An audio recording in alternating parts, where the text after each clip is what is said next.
Hello दोस्तों, कैसे हैं आप। मैं रमेश आपका हार्दिक स्वागत करता हूं मेरे YouTube channel Ramesh math point पर। और आज हम सिम ये चक्रवर्ती ब्याज के अपन तीसरे लेक्चर में चलने वाले हैं। तीसरा पार्ट इसका हम करने वाले हैं, जिसमें आज हम बात करेंगे कि कोई भी आपका अमाउंट है, कोई भी आपका धन है, प्रिंसिपल अमाउंट, वो टी समय में मान लो कुछ हो जाता है, एन गुना हो जाता है। उसका प्रिंसिपल अमाउंट क्या है, मूलधन का एन गुना हो जाता है, तो हमसे रेट ऑफ इंटरेस्ट पूछी जा सकती है। या फिर हमें एन गुना होने का समय दे रखा है और एम गुना होने का समय पूछा जा रहा है, यानी हमसे टाइम पूछा जा सकता है। एन वन गुना होने का दे रखा है, एन टू गुना होने का समय पूछा जा सकता है, या फिर हमें दो अलग अलग समय का मिश्रण दिया जा सकता है और भी हमें रेट ऑफ इंटरेस्ट या प्रिंसिपल पूछा जा सकता है दोस्तों। तो चलते हैं आज की सेशन में। तो बिल्कुल जीरो से लेवल से आपका सेशन होने वाला है, तो आप लास्ट तक वीडियो में बने रहिएगा और इसको बिल्कुल पेशेंस के साथ पढ़ना है। चलिए दोस्तों, हमारा आज का टॉपिक है कि कोई भी धन है, वो मान लो इस समय में एन गुना हो रहा है, तो रेट ऑफ इंटरेस्ट भी निकाल सकते हैं और हम एन टू गुना होने का समय भी निकाल सकते हैं। एन टू गुना होने का समय भी निकाल सकते हैं, ठीक है ना दोस्तों। जैसे मान लो आप जानते हैं सभी कि मिश्रधन का फॉर्मूला क्या होता है। मिश्रधन बराबर होता है मूलधन 1 प्लस दर बटे 100 होता है। 1 प्लस दर बटे 100 होता है। यहां से पावर टी आ जाएगी आपकी। तो बताइए, मैं यहां से पी का भाग लगा देता हूं। पी का भाग लगा दिया तो ये ए अपॉन पी हो गया और वो 1 प्लस आर बटे 100 और इंटू टी आ गया। मान लो कि ये धन है जो भी आपका, यहां से आप क्या करेंगे, टी को हटा दीजिए। आप यहां से टी को हटा दीजिए। अगली स्टेप में हम यहां से टी को हटा देंगे तो ए अपॉन पी के ऊपर तो लग जाएगी करनी, ये इसकी करनी हो जाएगी टी, और बराबर में आ जाएगा 1 प्लस आर बटे 100 की वैल्यू आ जाएगी। 1 प्लस आर बटे 100 की वैल्यू, यानी हम इस पूरे मिश्रधन का और मूलधन का करनी निकालने के बाद इस 1 को इधर लाके घटा देंगे और 100 से मल्टीप्लाई कर देंगे तो सवाल का रेट ऑफ इंटरेस्ट आ जाएगा। यानी इस 1 को इधर ले आएंगे अपन, ठीक है, और ये 1 इधर आके माइनस का हो जाएगा और पूरे वाले को इक्वेशन को हम 100 से गुणा कर देंगे तो हमें रेट ऑफ इंटरेस्ट मिल जाएगा। तो क्यों ना हम ए और पी का सवाल में पहले ही क्या निकालेंगे, ये करनी निकाल लेंगे। करनी से मतलब आप सब समझते हैं कि पावर हटती है। इसका मतलब ये भी होता है कि ए अपॉन पी की जो पावर है ना आपकी, वो पावर 1 अपॉन टी है। इस 1 अपॉन टी को ही ऐसे लिखा जाता है, 1 अपॉन टी को ही ऐसे लिखा जाता है। यहां 1 अपॉन टी में टी को करनी पड़ा जाएगा, यानी हमेशा घात का उल्टा। 1 अपॉन टी का उल्टा क्या होता है, टी अपॉन 1, यानी यहां ऊपर अंश में 1 होना चाहिए तो हर की जो वैल्यू होती है वो करनी कहलाती है, लेकिन अंश होना क्या चाहिए, 1 होना चाहिए। 1 इकाई होना चाहिए आपका, ठीक है ना। तो इसको 1 अपॉन टी भी लिख सकते हो या ऐसे भी लिख सकते हो, ये दोनों करनी के सिंबल है तो करनी के रूप में लिखना पड़ेगा। अर्थात जैसे मान लो टाइम 2 वर्ष का दे रखा है तो यहाँ 1/2 होगा, और 1/2 का मतलब अंडर रूट ही होता है, फिर यहाँ पर 2 लिखा नहीं जाता आपका, ठीक है ना। 1/2 का मतलब ही अंडर रूट है। अगर आपका मान लो टाइम 3 वर्ष का है तो हम 1/3 रख देंगे। 1/3 का मतलब हो गया घनमूल, यहाँ 3 आ जाएगा, यानी इसका घनमूल हो गया। अगर समय 4 वर्ष का है तो यहाँ 1/4 आ जाएगा। तो अंदर वाली जो राशि है ना, उससे हम पावर 4 में बदल देंगे तो 4 से करनी 4 कैंसिल हो जाएगी और उसका आराम से करनी हट जाएगा। तो हमें क्या होता है, एग्जामी अमाउंट बिल्कुल अरेंज करके दिया हुआ होता है जिसका आराम से पावर हट जाता है, यानी जो ये 1 अपॉन टी होता है ना, वो आराम से हट जाता है दोस्तों। तो बिल्कुल इसी लेवल पर हम सवाल करने वाले हैं।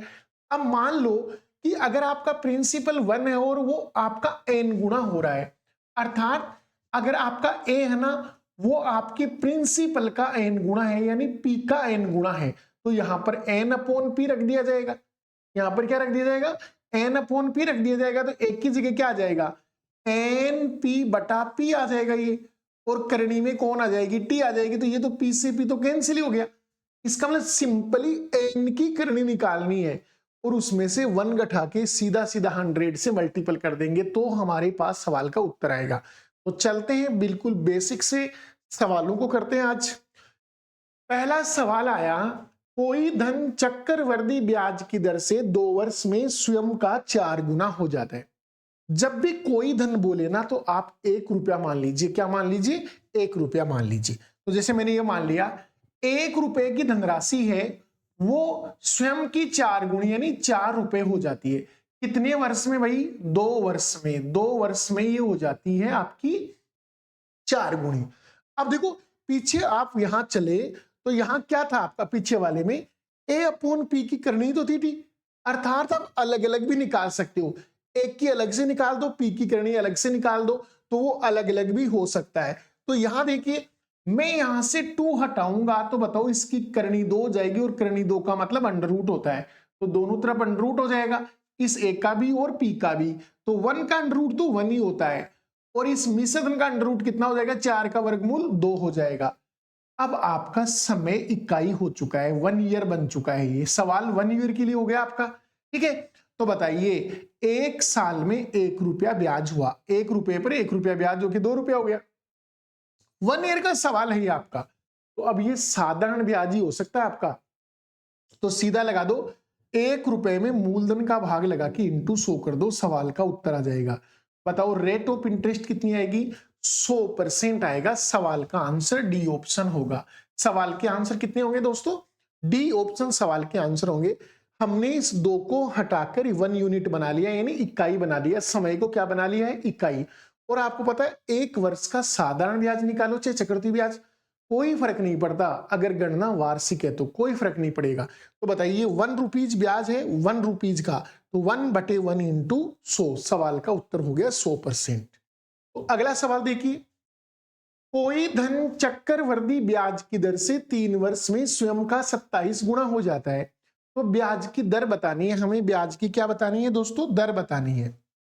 तो यहां समझो, बताओ 3 वर्ष में, तो मैंने मान लिया धन 1 रुपया है, और ये 1 रुपए का जो धन है ना वो 3 वर्ष में क्या हो जाता है? स्वयं का 27 गुना। तो 1 का 27 गुना 27 रुपए हो जाएगा आपका। 1 का 27 गुना कितना हो जाएगा? 27 रुपए हो जाएगा। मैं यहां से टाइम को इकाई बनाना चाहता हूं, तो मैं टाइम को हटाऊंगा तो यहां करनी लग जाएगी। तो बताओ करनी कितनी आएगी? 3 आएगी, अर्थात 27 की करनी भी 3 आएगी।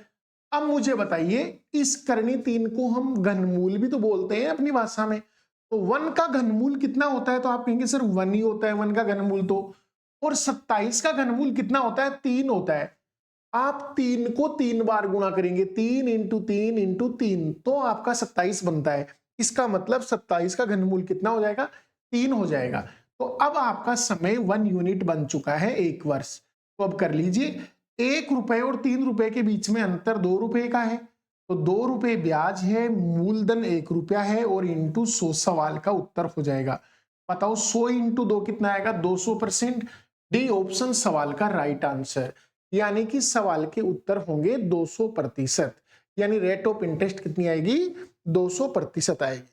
देखिए बच्चों अगला सवाल देखो अपना, कोई धन है जो चक्रवृद्धि ब्याज की दर से 2 वर्ष में स्वयं का 1.44 गुना हो रहा है, यानी 1.44 मल्टीपल हो रहा है। तो क्यों ना मैं इस दशमलव को हटा दूं यहां से, तो इसको ऐसे भी तो लिखा जा सकता है 144/100, ऐसा लिखा जा सकता है। तो ये आपका ए अपॉन पी हो गया। ए अपॉन पी मतलब ये मूलधन है और ये मिश्र धन है, तो आप ऐसे लिख सकते हैं 100 रुपए की जो राशि है वो आपकी 144 रुपए हो जाती है। कितने वर्ष में? 2 वर्ष में। 2 वर्ष के दौरान 100 रुपए आपका कितना हो जाता है? 144 रुपए हो जाता है। तो रेट ऑफ इंटरेस्ट बताना है आपको, तो आप कैसे निकाल लेंगे इसको? तो आप कहेंगे सर टाइम 2 वर्ष दे रखा है, तो क्यों ना हम टाइम को हटाएंगे तो यहां करनी के रूप में आ जाएगा। तो बताओ अंडर रूट लग जाएगा दोनों पर, क्योंकि करनी 2 करनी लगेगी तो इसका मतलब अंडर रूट ही होता है। तो बताओ 100 का वर्गमूल 10, 144 का वर्गमूल 12। तो बताइए ब्याज के रूप में क्या मिला? तो आप कहेंगे सर 2 रुपए ब्याज के रूप में मिले हमें। कितने वर्ष में? यूनिट ईयर्स, 1 ईयर में। तो निकाल दीजिए रेट ऑफ इंटरेस्ट। तो लगा दो इसके अंदर मूलधन का भाग, 10 रुपए का भाग लगा दो और इंटू 100 से गुणा कर दीजिए, सवाल के उत्तर आ जाएंगे। 1 0 कैंसिल हो गया, 10 इंटू 2 20, सवाल का उत्तर ए ऑप्शन होगा। 20% सवाल के उत्तर होंगे राइट आंसर। तो सवाल का उत्तर क्या होगा दोस्तों? 20% इस क्वेश्चन के राइट आंसर होंगे। तो अगला सवाल देखते हैं अपन। अगला सवाल है हमारा, कोई धन चक्रवृद्धि ब्याज की दर से 2 वर्ष में स्वयं का क्या हो जाता है? 2.25 गुना हो जाता है। तो ब्याज की दर ज्ञात करनी है हमें, ब्याज की रेट ऑफ इंटरेस्ट आपको बताना है कि इसकी ब्याज की दर कितनी होगी। तो बताइए 2.25 गुना का मतलब क्या होगा? तो आप कहेंगे सर पहले दशमलव उठा लो आप। तो कैसे लिखेंगे आप? तो आप लिखेंगे 225/100, क्योंकि आप इसको ऐसे लिख सकते हो।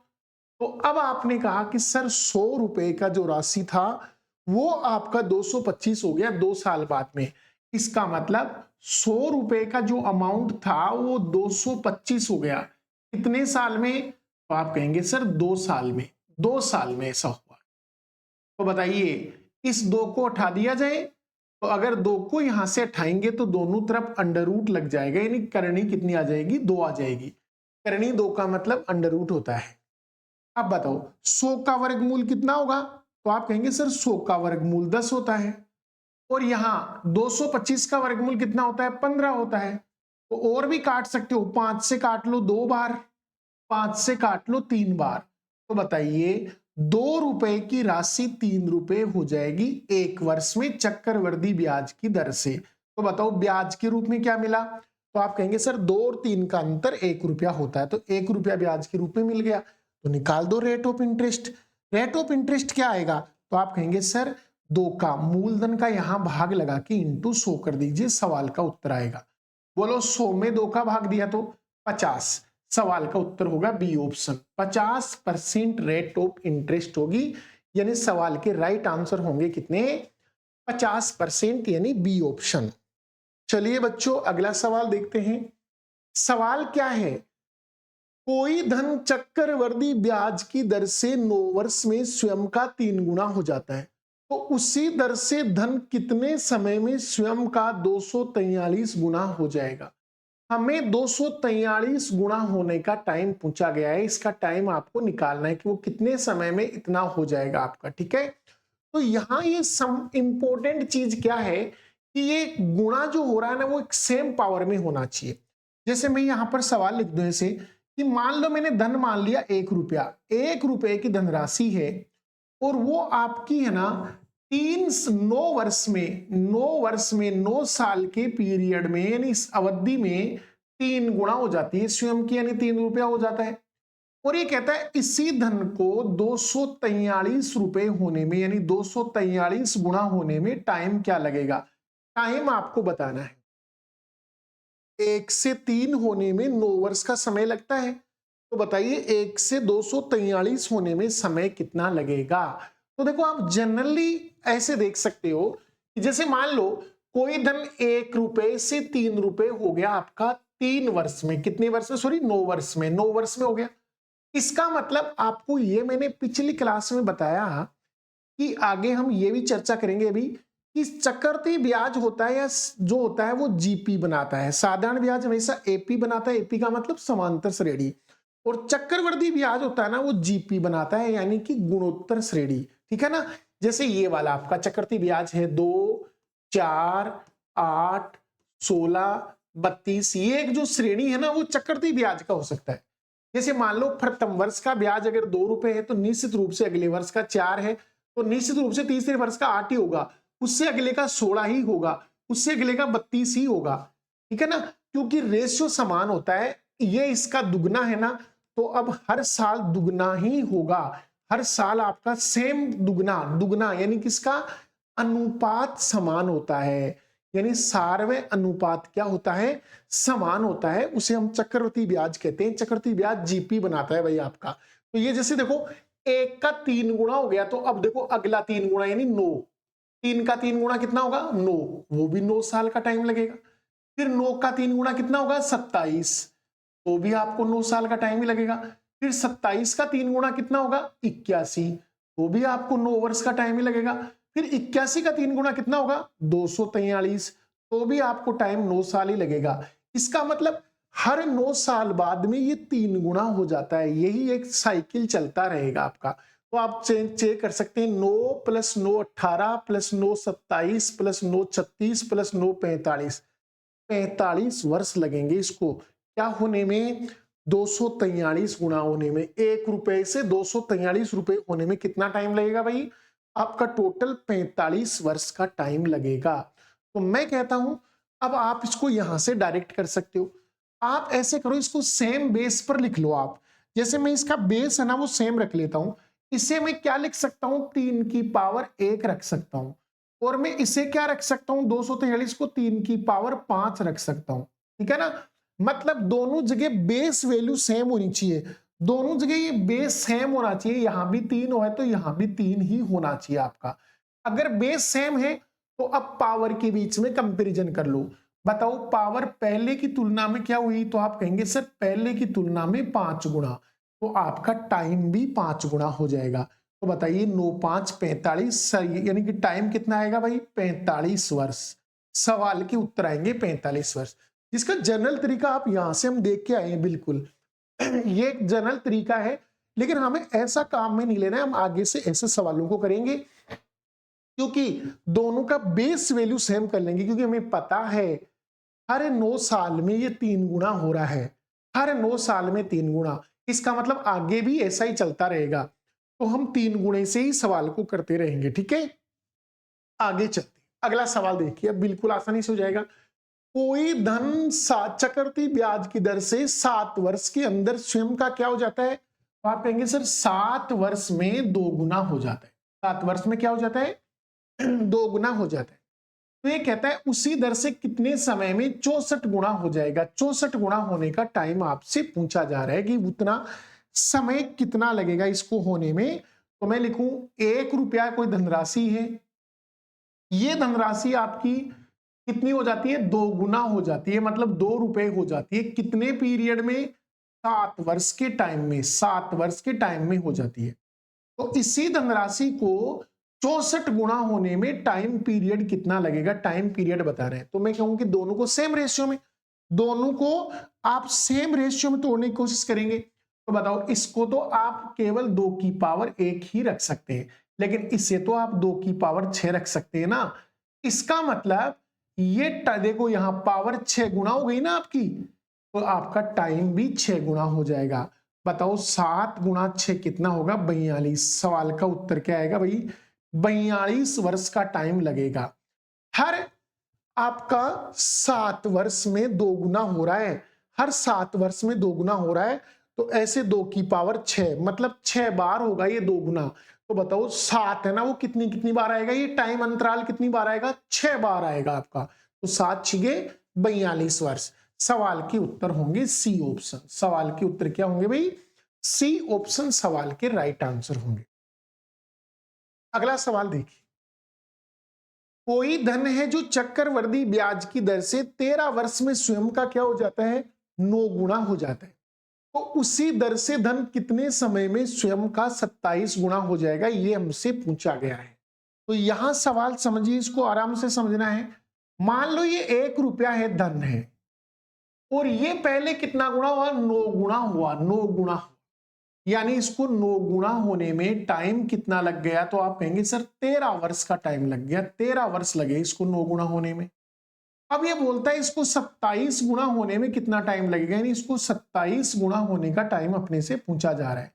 ये 27 गुना कितने में हो जाएगा, तो क्या इसे 9 की पावर में दिखाया जा सकता है, तो आप कहेंगे बिल्कुल नहीं सर, 9 की पावर में नहीं दिखा सकते अपन इसको।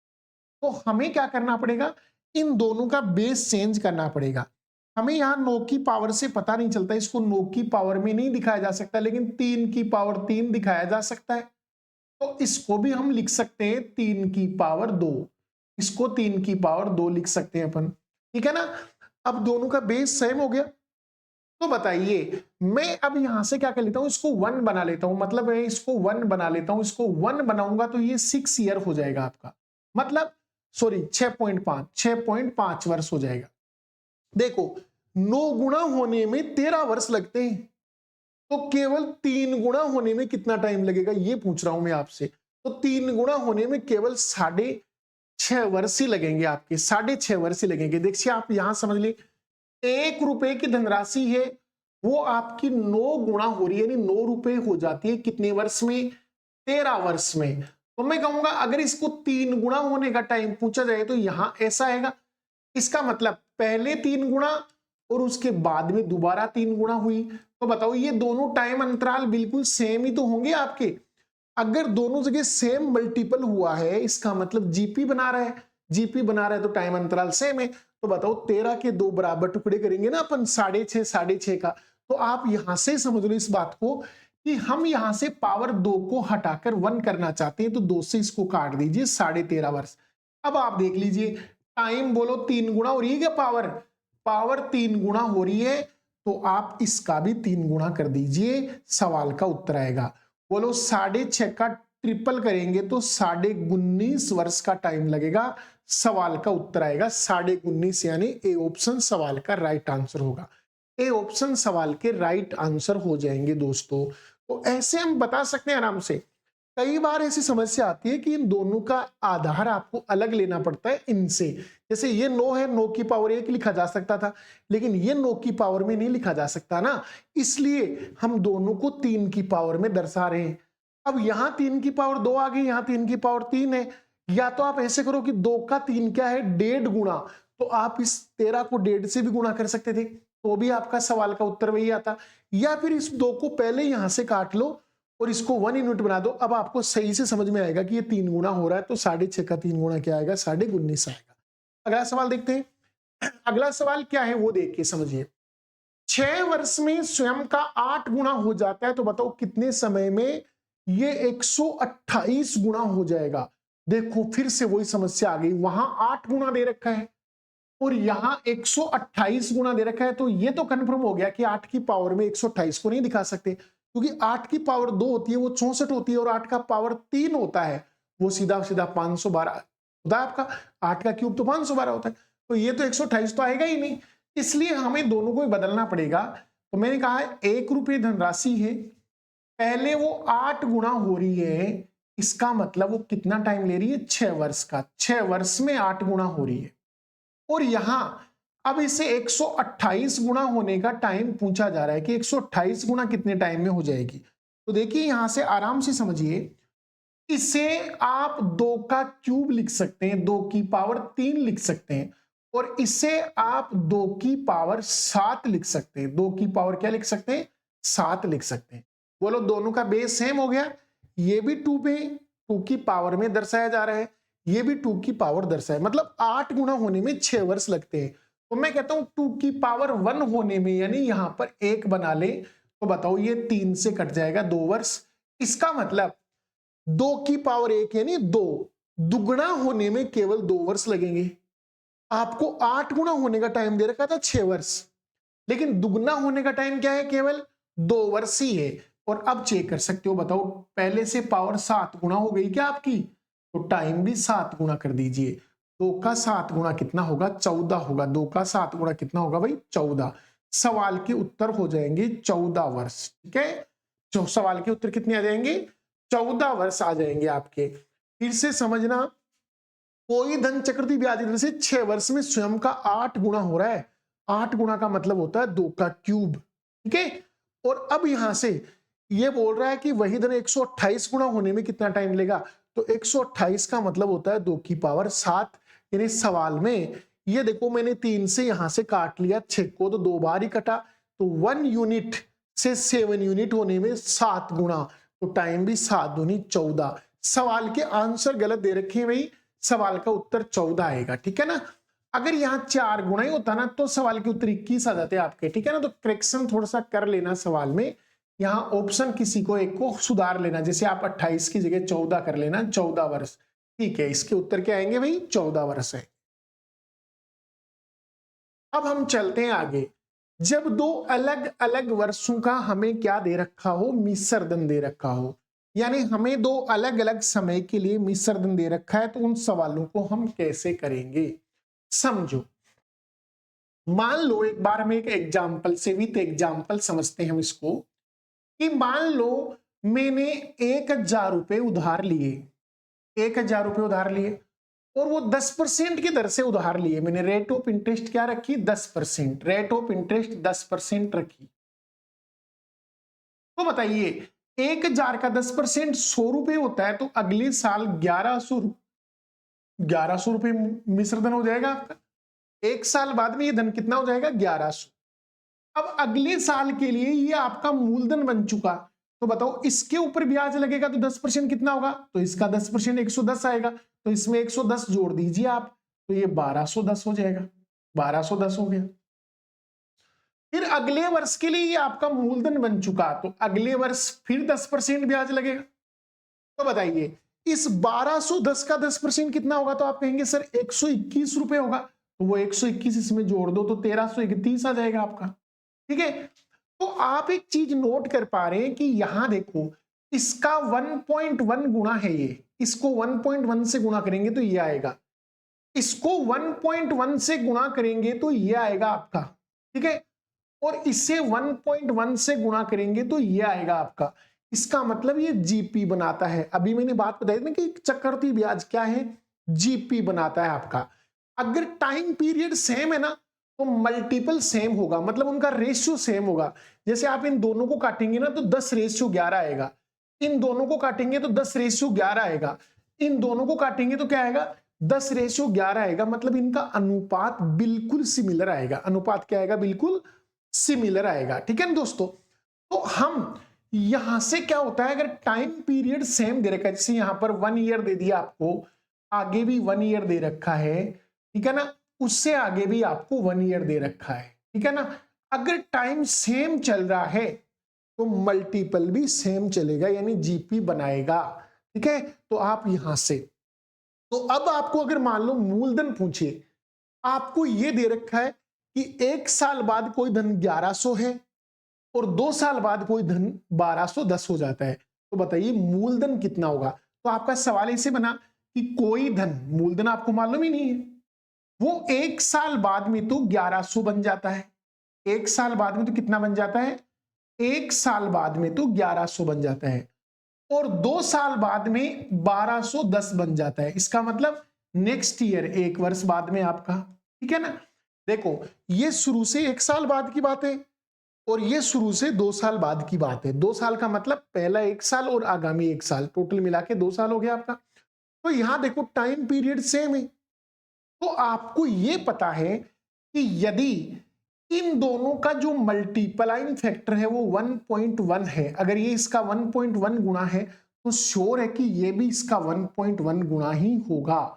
अगर ये आपको पता है टाइम सेम है तो ये जीपी बनाएगा, निश्चित रूप से जीपी बनाएगा। तो बताइए ये इसका अगर पी का हम 1.1 गुणा निकाल दें, 1.1 का मतलब होता है 11/10, तो सीधा सीधा कौन आता है? 1100 निकल के आएगा।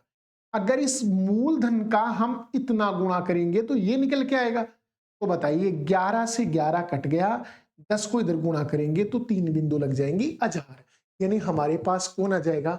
मूलधन आ जाएगा, आपके मूलधन आ जाएगा। अब यहीं से एक नया तरीका और आ गया। क्या आया यहां से? एक तरीका ऐसे बोल सकते हैं कि रेशियो बराबर है, ये चीज तो हो गई। अभी हमने ये पढ़ा था कि इन दोनों का जो अनुपात है वो क्या है, तो 2 बिंदु से 2 बिंदु, आप 2 बिंदु से आप 2 बिंदु काटे देंगे, ये 2 बिंदु इस 2 बिंदु से काटते हैं तो 10:11 आता है। ठीक है ना, तो पहले 2 का रेशियो आया 10:11। ठीक है, आगे देखो इन दोनों को करेंगे तो यहां एक शून्य से एक शून्य कट जाएगा, इसमें 11 का भाग देंगे 10 बार जाएगा, इसमें 11 का भाग देंगे 11 बार जाएगा, तो वही 10:11 आएगा। तो अनुपात बराबर आएगा। इसका मतलब इसका और इसका जो अनुपात है, मतलब पी का अनुपात किसके साथ? 1100 के साथ, वो बराबर आएगा किसका? इसका और इसका अनुपात, मतलब 1100 का अनुपात किसके साथ? 1210 के साथ, आपस में बराबर आएगा। तो बताइए ये क्रॉस मल्टीपल हो जाएगा इधर जाके, तो इसका स्क्वायर हो गया ना, मतलब आप इसके वर्ग में अगर इसका भाग लगा देंगे तो भी आपके पास प्रिंसिपल निकल के आ जाएगा, लेकिन शर्त यह है कि टाइम सेम होना चाहिए। अगर ऐसा मान है तो हम ये तरीका ही लगाएंगे। जैसे मान लो यहां टाइम 1 वर्ष का है, शुरू से ये 2 वर्ष का दे रखा था, ये बोले कि कोई धन 2 वर्ष में 1100 और 3 वर्ष में 1210 हो रहा है। इसका मतलब पहले 2 वर्ष में 1100 लेकिन अगले 1 वर्ष में 1210 हो रहा है। तो आपने यहां चेक कर लिया कि ये 1.1 गुणा है। कितना टाइम है? 1 वर्ष है, लेकिन यहां टाइम 2 वर्ष का है, तो हम 1.1 का क्या कर देंगे? स्क्वायर कर देंगे। आप इसका क्या कर देंगे? स्क्वायर। क्योंकि आपको पता है अगर 1 वर्ष में 1.1 गुणा हुआ है तो 2 वर्ष में इसका पावर हो जाएगा, इसका पावर हो जाएगा। अभी मैंने कहा था ना कि जैसे 1 रुपए की धनराशि 1 वर्ष में 3 गुणी होती है, तो अगले वर्ष फिर 3 गुणी हो जाएगी। तो बताओ 1 वर्ष में अगर 3 गुणी होती है तो 2 वर्ष में 9 गुणी हो गई ना आपकी। 1 वर्ष में 3 गुणी हुई तो अगली बार तो 3 का वर्ग हुआ ना, मतलब सीधा 9 आया। अगर आपसे 3 वर्ष पूछता तो 3 वर्ष में देख लो, चाहे 3 वर्ष में 27 होगा, 3 9 का 3 गुणा कितना होगा? 27। तो यहां से तो सीधा क्यूब आएगा ना, 3 का क्या आएगा? क्यूब आएगा।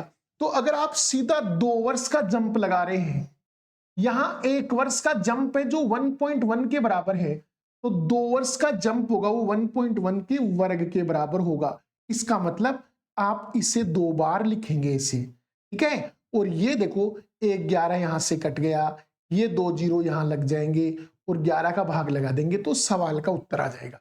तो ऐसे हम मूलधन निकाल सकते हैं और इसकी रेट ऑफ इंटरेस्ट भी निकाल सकते हैं अपन, ठीक है दोस्तों। तो चलते हैं हम आगे इसके सवालों में, वहां से हम सवालों को समझते हैं। देख यहां क्या बोला है, कोई धनराशि चक्रवृद्धि ब्याज की दर से 2 वर्ष में 9600 रुपए हो जाती है। चक्रवृद्धि ब्याज की दर से कितनी होती है? 2 वर्ष में 9600 रुपए हो जाती है।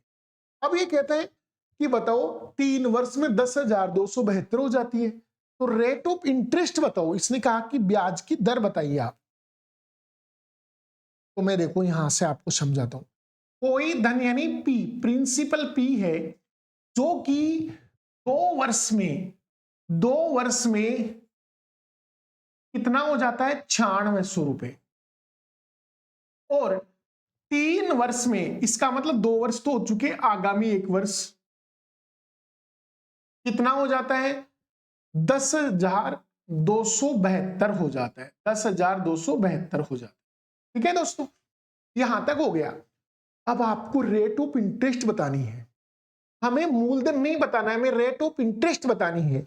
तो रेट ऑफ इंटरेस्ट बतानी है तो हमारा सवाल केवल इतना ही देखना है आपको, केवल इसी को देखिए आप।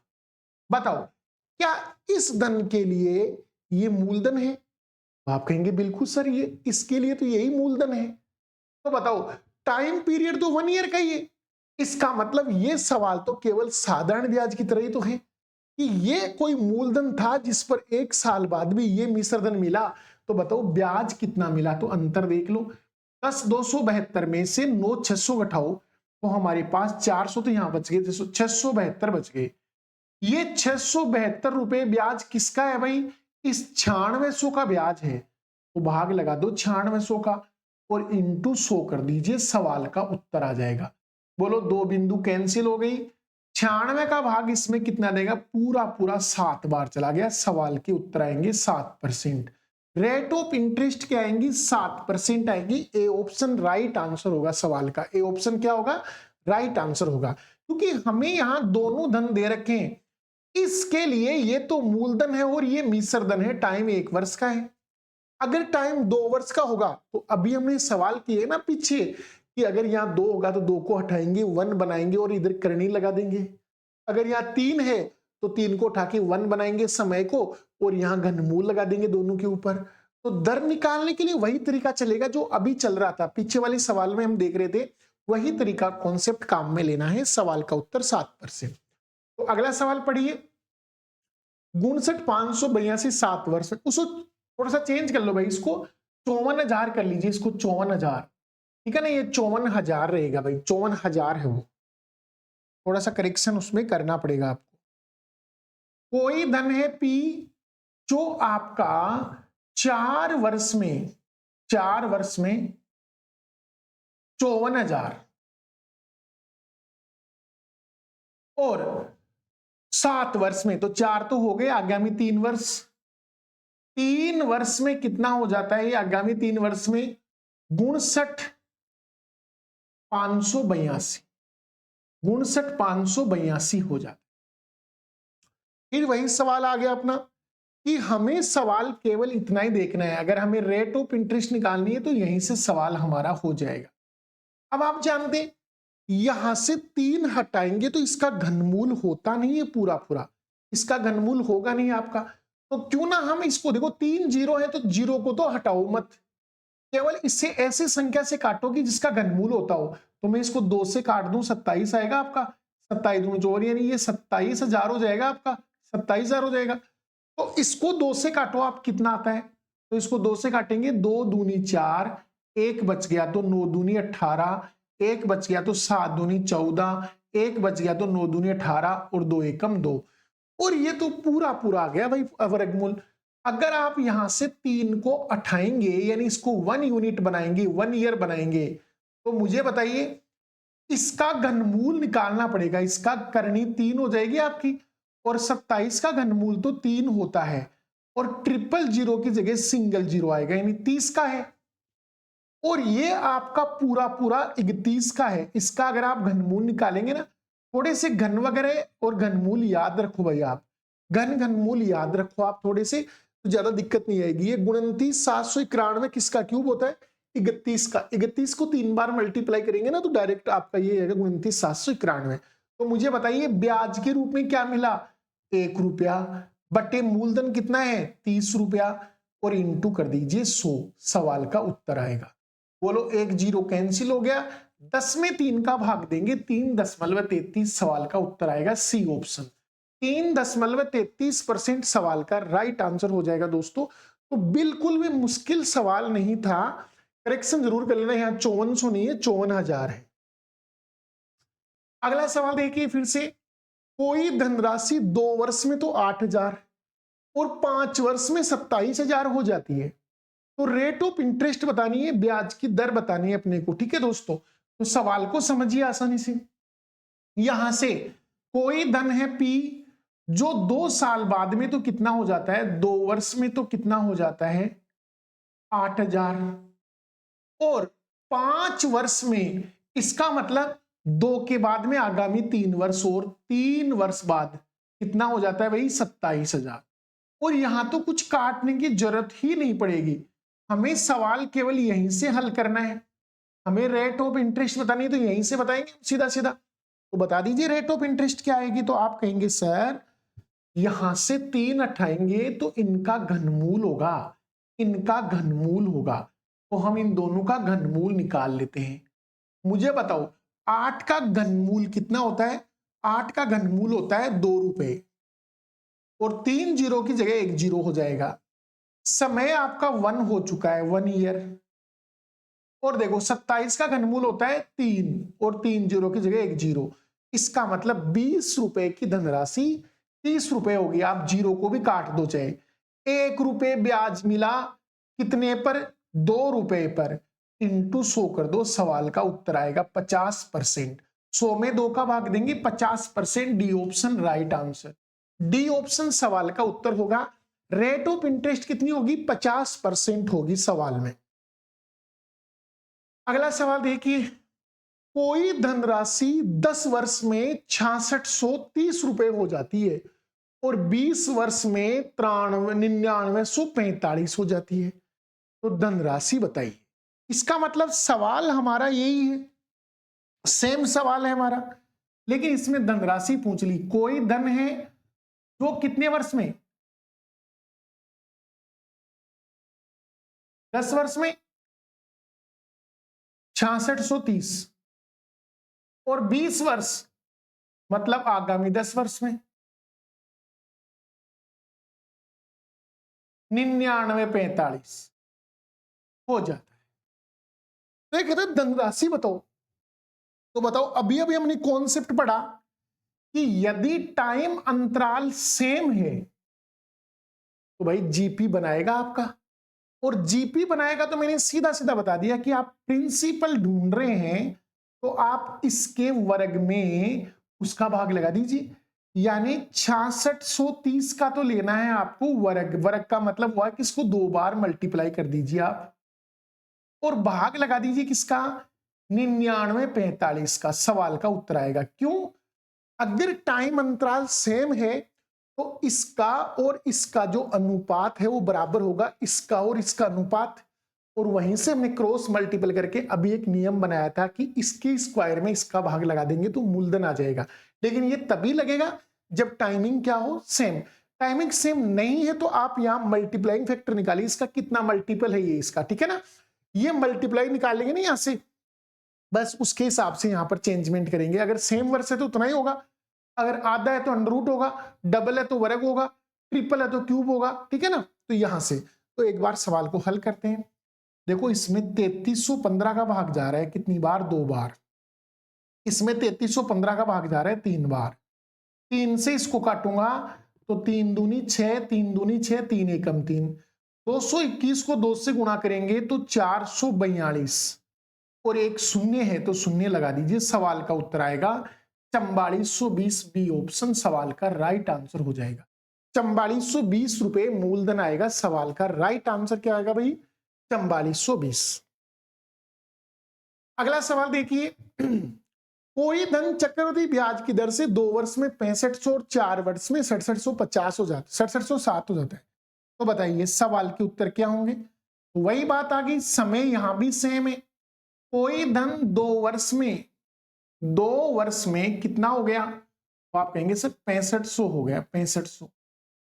और टोटल 4 वर्ष में, तो 4 वर्ष का मतलब क्या हुआ, 2 + 2 4 हो जाएगा आपका। तो आगामी 2 वर्ष में ये कितना हो जाएगा, और बढ़ जाएगा और 6760 हो जाएगा। तो भाई हमें क्या करना है, अगर दर निकालनी होती तो हमारा सवाल इससे आगे आगे का ही हल करना होता अपने को, ठीक है ना। लेकिन अब हम क्या करेंगे, टाइम पीरियड सेम है दोनों जगह, टाइमिंग बिल्कुल सेम है। यहां जो टाइम है वही टाइम यहां पर है, तो आप सीधा इसके वर्ग में, यानी अगर आपको पी निकालना है, मूलधन निकालना है, तो 6500 का वर्ग कर दीजिए, यानी 6500 इंटू 6500 बटे भाग लगा दीजिए 6760 का, ठीक है। मैं यहां से एक जीरो कैंसिल कर लेता हूं। ये देखो बेटा, मैं इस 676 को ऐसे लिख दूं क्या, 26 × 26, क्योंकि ये 26 का वर्ग होता है 676, तो काटने में सुविधा रहेगी आपको। मैंने 676 को 26 × 26 लिख दिया, तो ये काटने में बड़ी सुविधा रहेगी आपको। देखो यहां से 13 से कटेगा 5 बार, 13 5 65, 13 से कटेगा 2 बार, 13 दूनी 26। ये 13 से कटेगा 5 बार, 13 5 65, और ये 13 से कटेगा 2 बार, यानी 2 दूनी 2 × 2 कितना होता है 4, और 4 से 25 बार कटेगा 100, तो 25 बार काट दिया, ठीक है। तो बताओ अब क्या आएगा, 5 × 5 25, 25 × 25 625 के आगे जीरो लगा दो, सवाल का उत्तर आएगा 625 के आगे जीरो लगा दो, 6250 राइट आंसर। ए ऑप्शन सवाल का राइट आंसर होगा 6250। सवाल का उत्तर कितना होगा भाई, 6250 सवाल की राइट आंसर। अगला सवाल देखिए, कोई धनराशि 7.5 वर्ष में 6400 हो जाती है और 15 वर्ष में 8000 हो जाती है, तो धनराशि बताइए। तो यहां भी टाइमिंग सेम ही है। कोई धनराशि पी है आपकी जो 7.5 वर्ष में तो कितनी हो जाती है, 7.5 वर्ष में तो हो जाती है 6400, और टोटल 15 वर्ष में तो 7.5 + 7.5 15 हो जाएंगे आपके, में हो जाती है ये 8000 रुपए। तो बताइए दोनों जगह टाइमिंग सेम है, सेम है तो आप सीधा सीधा अपना कॉन्सेप्ट लगा लीजिए। हमारा कॉन्सेप्ट क्या कहता है कि भाई अगर आपको मूलधन चाहिए और टाइमिंग सेम, यानी कि जीपी है, जीपी है, तो सवाल का उत्तर आएगा कि 6400 का वर्ग कर दीजिए, मतलब 2 बार लिख दीजिए इसको, ऐसे कैसे 6400 × 6400 बटे अगले नंबर का भाग लगा दीजिए आप। 2 और 1 3 बिंदु कैंसिल हो गई, 8 का भाग 8 बार जाएगा, 8 × 8 = 64। 64 को 8 से गुणा कर लेंगे 512, और एक जीरो है तो आपका सवाल का उत्तर आएगा 5120। सी ऑप्शन सवाल का राइट आंसर होगा। दोस्तों क्या आएगा भाई, सी ऑप्शन सवाल का राइट उत्तर हो जाएगा। चलते हैं अगले सवाल। इसमें देखो टाइमिंग अंतराल थोड़ा सा डिफरेंट रहेगा। इसने बोला कोई धन है जो कितने वर्ष में, 10 वर्ष में, 10 वर्ष में कितना हो जाता है, तो आप कहेंगे सर 10 वर्ष में ये हो जाता है 2800 रुपए, 2800 रुपए हो जाता है। और 15 वर्ष में, तो 10 तो हो गए, आगामी 5 वर्ष, 5 वर्ष बाद में कितना हो जाता है ये, तो आप कहेंगे सर 3500 हो जाता है, 3500 हो जाता है। ठीक है, ये 3500 हो गया। तो मैं अब यही देखना चाहूंगा कि यहां पर इनका रेशियो क्या बना, क्योंकि यहां टाइमिंग सेम नहीं है। सेम होता तो ये जीपी बनता, मतलब दोनों जगह अनुपात बराबर आता, तो सीधा हम इसके वर्ग में उसका भाग लगाते, सवाल का उत्तर आ जाता। अब नहीं आएगा ऐसा सवाल का उत्तर। आपको ये देखना है कि 3500 के अंदर आप 2800 का भाग लगाओ, इसका मल्टीप्लाइंग फैक्टर देखते हैं क्या आता है। तो मैंने 7 से काटा 5 बार, 7 से काटा 4 बार, मतलब ये 5/4 आ रहा है, यानी इसका 5/4 गुणा करने पर ये आता है 3500 आता है। 2800 का 5/4 गुणा करेंगे तब 3500 आएगा।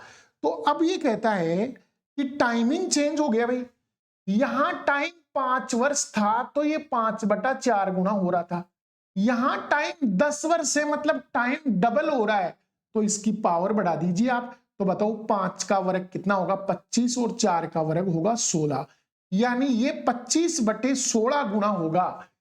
पी का 25/16 गुणा होगा 2800, और 2800 का 5/4 गुणा होगा 35, क्योंकि एक सिमिलर वर्ष में सिमिलर बढ़ता है।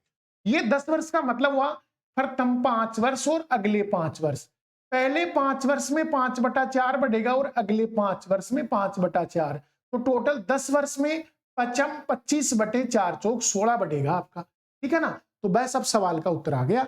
मूलधन का कितना गुणा भाई, 25/16 गुणा किसके बराबर होगा, 2800 के बराबर होगा। किसके बराबर होगा, 2800 के। काट दीजिए, 25 चौक 100, 16 से गुणा करेंगे अपन इसको, तो 16 को आप पहले 28 को 4 से गुणा कर दो, 112, 112 है, और 112 को 16 से गुणा करेंगे अपन, 16 दूनों 32, 3 बच गए, 16 एकम 16 और 3 19, 1 बच गया, 16 एकम 16 और 1 17।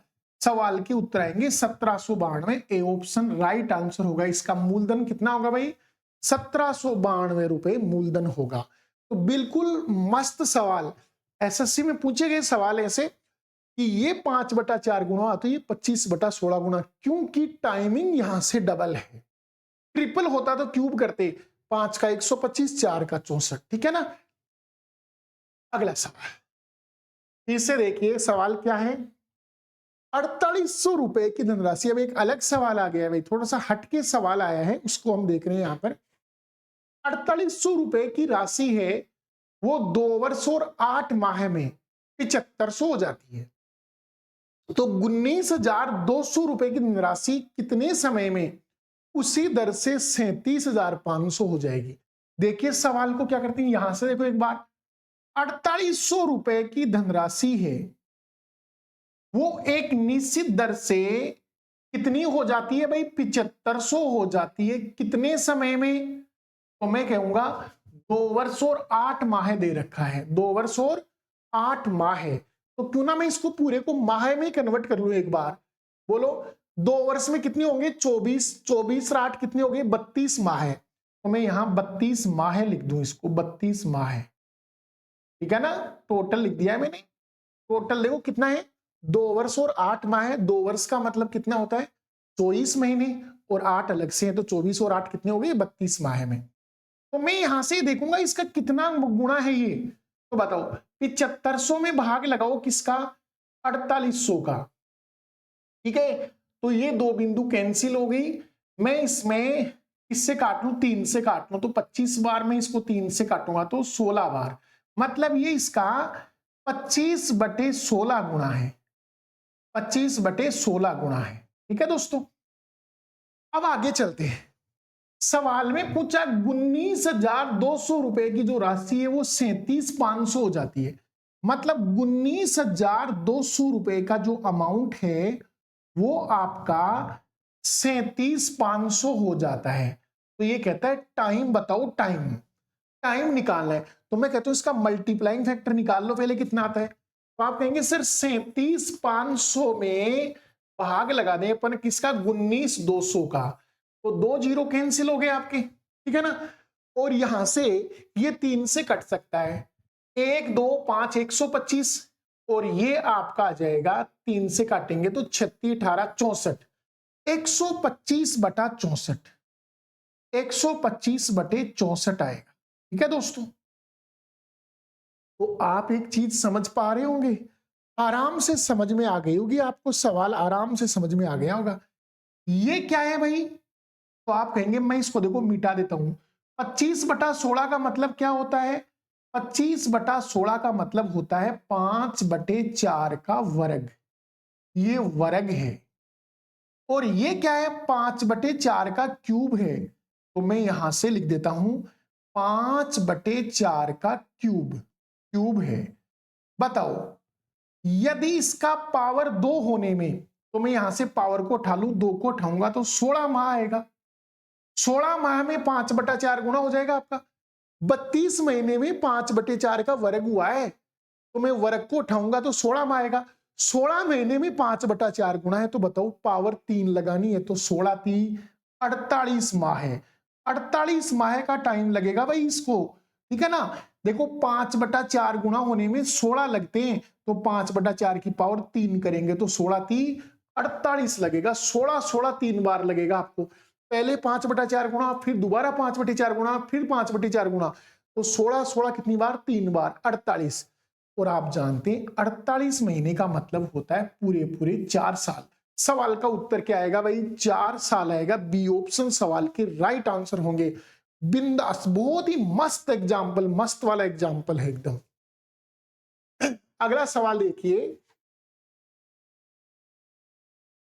48,600 रुपए की धनराशि आपकी, यानी कि सवाल उससे रिलेटेड ही था जो हमें पीछे पढ़ा ना, उससे रिलेटेड ही, थोड़ा सा चेंज था लेकिन उससे काफी रिलेटेड मिलता जुलता सवाल था। ये भी वैसा ही है। 48,600 रुपए का कोई अमाउंट है, और ये आपका कितने साल में, 4.5 साल में, 4.5 साल में, मैं 4.5 साल में कितना हो गया ये, 4.5 साल बाद में ये हो जाता है 1,15,200, 1,15,200, ठीक है ना, इतना हो जाता है 48 वाला। अब ये कहते हैं वही धनराशि 7 वर्ष बाद में कितनी हो जाएगी, 7 वर्ष बाद में पूछा इसको, ठीक है ना। एक बार में इसको थोड़ा सा छोटा लिखता हूं ना, हमें सवाल को एक ही जगह पूरा करना है। मैं यहां से लिखना शुरू करता हूं। 48,600 रुपए की राशि आपकी 4.5 वर्ष में, 4.5 वर्ष में कितनी हो जाती है भाई, 1,15,200। तो ये कहता है वही राशि 7 वर्ष में, तो बताओ 7 मासू 4.5 घटा लो, 2.5 बचेगा। यानी कि आपको अगले 2.5 वर्ष का पूछा है कि 2.5 वर्ष में ये कितनी हो जाएगी, ये सवाल में पूछा जा रहा है। अगले 2.5 वर्ष बाद में वो कितनी हो जाएगी, सवाल में ये अपने से पूछा जा रहा है, ठीक है दोस्तों। तो मैं पहले इन दोनों का देखता हूं कि क्या रेशियो है इनका, वो रेशियो चेक कीजिए आप। तो 1,15,200 डिवाइड बाई किससे, 48,600 से डिवाइड कर दो इसको, 2 जीरो कैंसिल हो गए। और किसका भाग जा सकता है, इसमें 2 का भाग देंगे, 2 4 3 आएगा, ऐसे आएगा 243 आएगा। इसमें 2 का भाग देंगे तो 5 दूनी 10, फिर कितना आएगा, 1 बचेगा, तो 7 दूनी 14, फिर 6 दूनी 12, यानी 576 आ रहा है। और भी कट सकता है क्या ये इससे, और भी कट सकता है क्या भाई, 7 5 12 6 18, 4 2 6, 3 से और काट लो, 3 से काटो, 3 एकम 3, यहां 2 बच गया, 9 3 27, और 3 दूनी 6, 192 आ रहा है। ये 3 से कटेगा तो 81 आएगा, ठीक है। और कट जाएगा 3 से, ये 3 से काट लो 64 आएगा, ये 3 से काट लो 27 आएगा, बस बहुत हो गया। तो ये इंटू आ गया 64/27, 64/27 आ रहा है। तो यहां से एक चीज समझ में आ गई कि ये क्या है, आपका 4/3 की पावर क्यूब है। ये पावर क्या है, क्यूब है ये, ठीक है ना। तो यहां से क्यूब उठा लेंगे अपन, तो सवाल का उत्तर हम आराम से बता पाएंगे कि कितना इसका आंसर आएगा, कि अगले 2.5 वर्ष में ये कितना बढ़ेगा, तो मल्टीप्लाइंग फैक्टर से निकाल पाएंगे। ठीक है, तो आप यहां से बताएंगे अपन को कि इसमें कितना आएगा। अगर यहां से 3 हटा दूं तो ये आपका 4.5 3 से कटेगा तो 1.5 आएगा। शायद ये सवाल में गलत दे रखा है, 7 वर्ष नहीं होना चाहिए, 7.5 वर्ष होना चाहिए, क्योंकि 7.5 वर्ष होगा तो यहाँ पर पूरा पूरा 3 आ जाएगा, ये 3 वर्ष आ जाएगा भाई। ये सवाल में एक बार देखते हैं इसको ऐसे करके। तो मैं अब यहां से देखता हूं, 3 से मैं इसको काटूंगा 1.5 वर्ष, मतलब 1.5 वर्ष में 4/3 हो रहा है, 4/3 गुणा हो रहा है, तो 1.5 का डबल होता है 3, तो 3 वर्ष में तो ये क्या हो जाएगा, 4 का वर्ग 16 और 3 का वर्ग 9, मतलब 16/9 गुणा के बराबर होगा। तो सवाल का उत्तर निकाल लीजिए, इसको गुणा करके करो, 1,15,200 को गुणा करो आप 16/9 से, देखते हैं क्या आता है। एक बार 9 से काटेंगे इसको, तो इसमें 9 का भाग जा रहा है, बिल्कुल 9 एकम 9, 2 बच गए, तो 9 दूनी 18, 7 बच गए, तो 9 अंटे 72, 1280 आ गया। 16 से गुणा करो 0, 16 को 8 से गुणा करेंगे तो कितना आ जाएगा, 128, यानी 8 आ रहा है।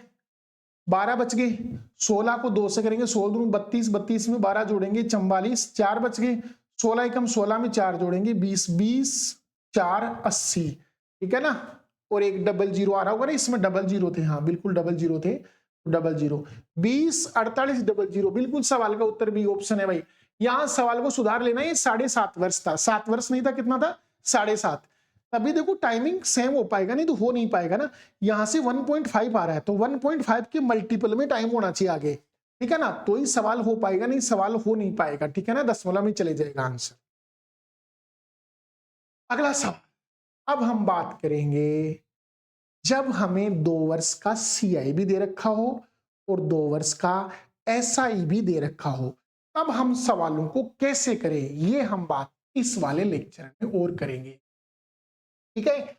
जैसे मान लो आपको ये दे दिया गया कि 2 वर्ष के लिए SI तो आपको दे दिया मान लो 200 रुपए, ठीक है, और आपको CI 2 वर्ष के लिए दे दिया मान लो 200 और 25 रुपए। तो ये कहता है ब्याज की दर बताओ, ब्याज की दर बताओ, मूलधन पूछ सकता है आपसे, ठीक है ना, तो वो कैसे निकालेंगे अपन, ठीक है ना। यहां से तो चलते हैं दोस्तों, मैं कहा 2 वर्ष का जो SI होता है वो कुछ इस प्रकार से होगा, पहले साल 100 रुपए होगा और अगले साल भी 100 रुपए होगा, क्योंकि आपको पता है SI हर साल समान ही होता है, SI हमेशा हर साल समान होता है। लेकिन जब CI निकालते हैं तो ब्याज का भी ब्याज निकलता है, यानी इसका भी ब्याज निकलेगा। तो बताओ हमारे पास CI 225 आ रहा है, जो इससे कितना ज्यादा है, 25 रुपए ज्यादा है, तो ये 25 इसी का ब्याज है बेटा, 100 का ही ब्याज है, ये 25 रुपए इसका ब्याज है, ठीक है ना। 100 रुपए प्लस 100 रुपए, ये तो साधारण ब्याज हो गया, और फिर ब्याज का ब्याज लगेगा, वो एक्स्ट्रा राशि है ना, वो चक्रवृद्धि ब्याज में ऐड हो जाती है। तो बताओ यहां से ये कितना ज्यादा है, 25 रुपए ज्यादा, इसका मतलब ये 25 किसका ब्याज है, 100 रुपए का ब्याज है। तो आप सवाल को ऐसे कर लिया करो कि 25 रुपए के लिए मूलधन कौन है, 100 रुपए, तो 100 का भाग लगा दो और इंटू 100, सवाल का उत्तर आ गया, यानी 25%। रेट ऑफ इंटरेस्ट क्या आ गई, 25% आ गई इसकी, ठीक है ना। अब अगर आपसे कोई ब्याज इसका मूलधन पूछे तो वो भी निकाल सकते हैं। बताओ रेट ऑफ इंटरेस्ट 25% आ गई, मतलब 1 ईयर का साधारण ब्याज 25 होगा, तो बताइए 2 वर्ष का साधारण ब्याज कितना होगा, 50 होगा। 2 वर्ष का साधारण ब्याज 50% होगा, और 50% की वैल्यू 200 दे रखी है, 2 वर्ष का ब्याज 200 दे रखा आपको। तो बताओ 1% की वैल्यू कितनी आएगी, 4 के बराबर, तो 100% आएगा 400 के बराबर, तो मूलधन 400 आ जाएगा। तो ऐसे हम मूलधन भी निकाल सकते हैं और रेट ऑफ इंटरेस्ट भी निकाल सकते हैं।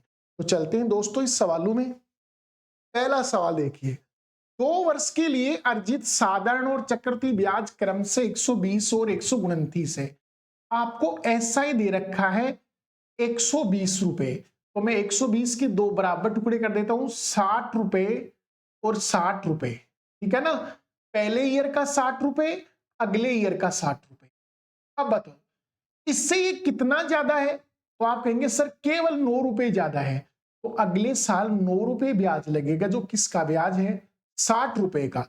तो रेट ऑफ इंटरेस्ट क्या आएगी, तो आप कहेंगे सर 9 रुपए ब्याज लगा किस पर, 60 रुपए पर, तो इंटू 100 सवाल का उत्तर आ जाएगा। बोलो बिंदु से बिंदु कैंसिल, 9 इंटू 10 90 होता है, 90 में 6 का भाग देंगे 15 बार, 15 छिगे 90, सवाल का उत्तर आएगा 15%। सवाल का उत्तर क्या आएगा, 15% आएगा। तो यहां से सवाल का आंसर बता सकते हैं। मूलधन पूछे तो आपको पता है 1 साल का साधारण ब्याज 15% है और 1 साल का साधारण ब्याज 60 रुपए है, तो 15 को बराबर कर दो 60 के 1%, 4 के बराबर तो 100%, 400 के बराबर, तो मूलधन भी निकाल सकते हो आप यहां से। अगला सवाल देखो, 2 वर्षों में अर्जित साधारण व चक्रवृद्धि ब्याज का क्रम से दे रखा है 400 और 420। बताओ एसआई कितना दे रखा है आपको, तो आप कहेंगे सर एसआई दे रखा है 400, इसका मतलब पहले साल 200 और 200 ही अगले साल भी 200। तो बताओ एक्स्ट्रा कितना बचा, तो आप कहेंगे सर 400 से कितना ज्यादा है, 20 रुपए, तो ये 20 रुपए भाई किसका ब्याज है, इस ब्याज का ब्याज। तो निकाल दीजिए रेट ऑफ इंटरेस्ट, 20 रुपए के लिए मूलधन कौन 200, ठीक है, और इंटू 100 कर दो, सवाल का उत्तर आ गया। ठीक है, एक बिंदु और ये 20 पूरा कट जाएगा, यहां से सवाल के उत्तर आएंगे 10%, यानी कि सी ऑप्शन सवाल का राइट आंसर होगा। यहीं से आप धन भी बता सकते हो कि भाई आपका 10% है तो 10% 200 के बराबर है, तो 100% 2000 के बराबर होगा, यानी मूलधन कितना आ जाएगा आपका 2000। अगला सवाल देखिए, 2 वर्ष का चक्रवृद्धि और साधारण ब्याज क्रम से आपको दे रखा है, तो बताओ एसआई कितना दे रखा है 2 वर्ष का, 1600, तो आप उसको ऐसे लिख लो 800 पहले वर्ष का और 800 अगले वर्ष का। ठीक है, अब 1700 है तो इससे 100 रुपए ज्यादा है, इसका मतलब ये 100 रुपए किसका ब्याज है, इस 800 का। निकाल दीजिए रेट ऑफ इंटरेस्ट, 100 रुपए ब्याज है 800 पर, ठीक है ना, तो इंटू 100 कर दीजिए, सवाल का उत्तर आ जाएगा। 2 जीरो कैंसिल हो गए, 1/8 आ रहा है, आप समझ गए होंगे 1/8 आ रहा है, तो 12.5% सवाल का उत्तर आएगा, यानी ऑप्शन क्या आएगा 12.5%, डी ऑप्शन सवाल के राइट आंसर होंगे। तो ऐसे सवालों को हम आराम से कर सकते हैं दोस्तों। कल हम आगे बढ़ेंगे इसके, और इसी में हम 3 वर्ष के भी देख लेंगे, 3 वर्ष का साधारण और चक्रवृद्धि ब्याज दे रखा हो तो उनको कैसे करना है। तो आज के लिए इतना ही। जय हिंद, जय भारत।